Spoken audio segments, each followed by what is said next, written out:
death. Were they there when you arrived? No. Okay.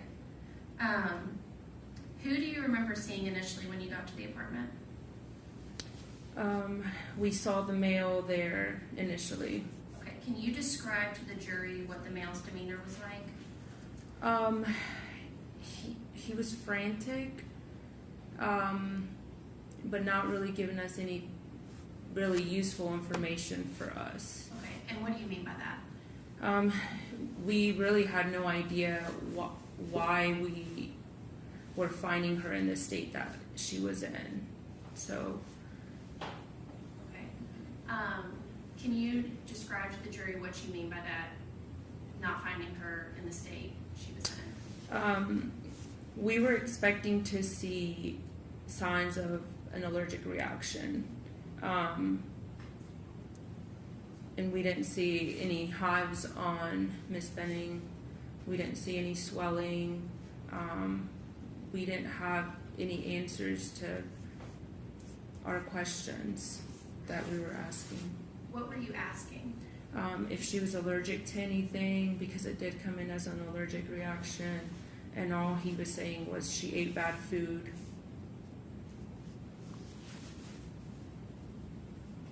Was he able to give you any other information generally about who she was and her health history?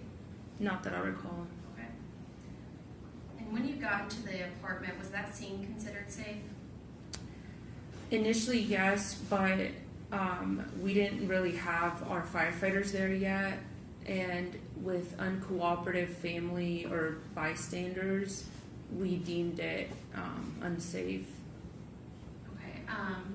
What do you mean by uncooperative family members? The male there was kind of getting in our working space, and we couldn't properly assess and treat the patient. Okay, what do you mean by that he was getting in your working space? He wasn't letting us do our job.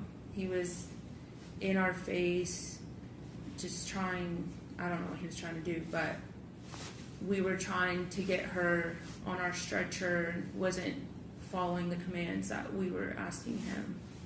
Okay.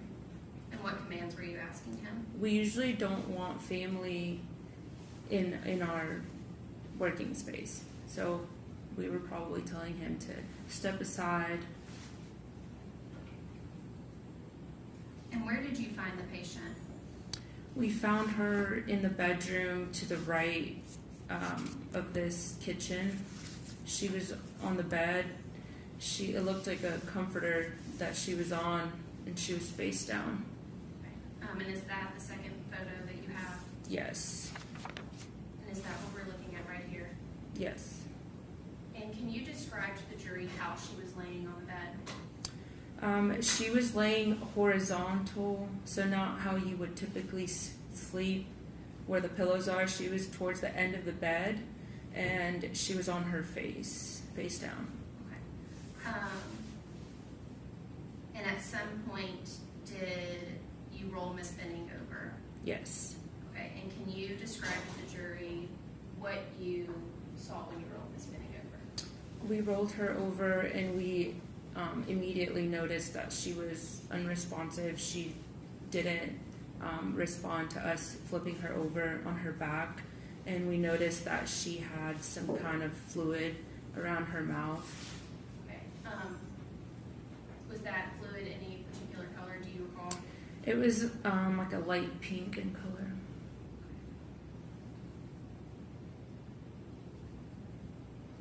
We've already kind of touched on this, but based on your experience, did it appear Miss Benning was suffering from an allergic reaction?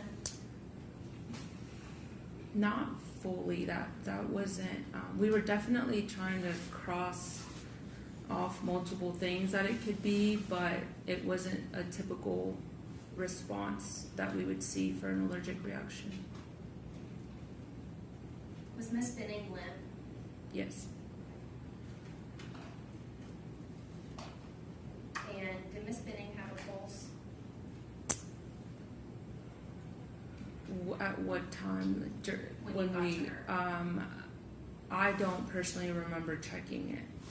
Would that have been something that the medic did? Yes. Okay.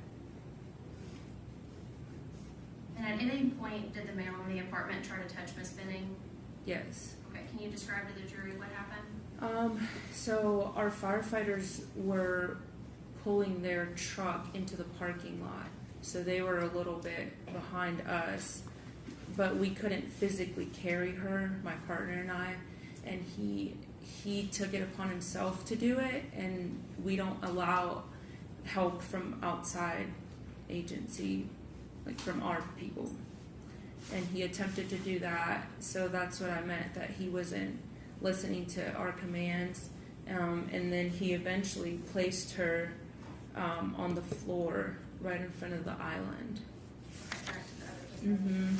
Okay, can you kind of describe to the jury where he put this So right in front of the island, just in that empty space, that's where he put her. And then when our firefighters got there, then we all lifted her and put her on our stretcher. Okay, and then what did you do with Miss Benning? We wheeled her to the ambulance.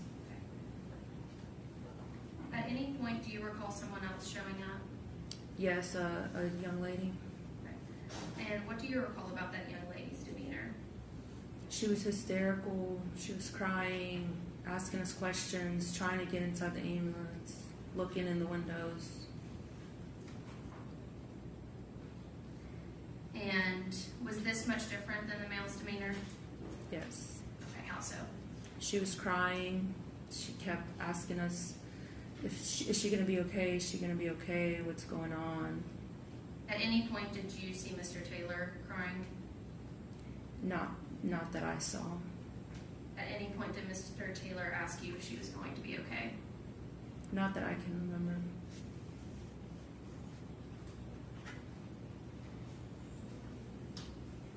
And once you got Miss Benning into the ambulance, what happened after that? So she was put on the cardiac monitor. She had pads put on her. She had no pulse.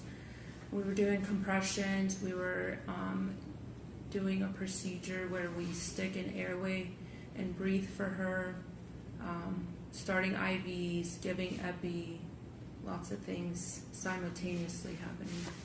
Okay. And at what point did you transport Miss Benning? Once my partner, she said she was ready, and we took firefighters with us, and then I think it was after 10 minutes of being there total time. And did Mr. Taylor ever attempt to get in the ambulance with Miss Benning? Not that I recall. And where did you take Miss Benning? Vanderbilt Adult ER. And did you transport Miss Benning with lights and sirens? Yes. Okay, and why so? She was critical. What do you mean by that? Cardiac arrest is deemed critical. And at any point, did Miss Benning ever have a pulse? Not that I can remember with us.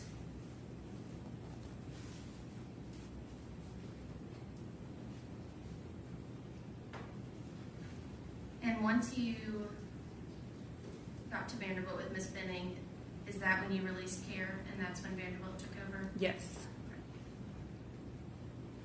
Your Honor, if you'll give me 1 minute.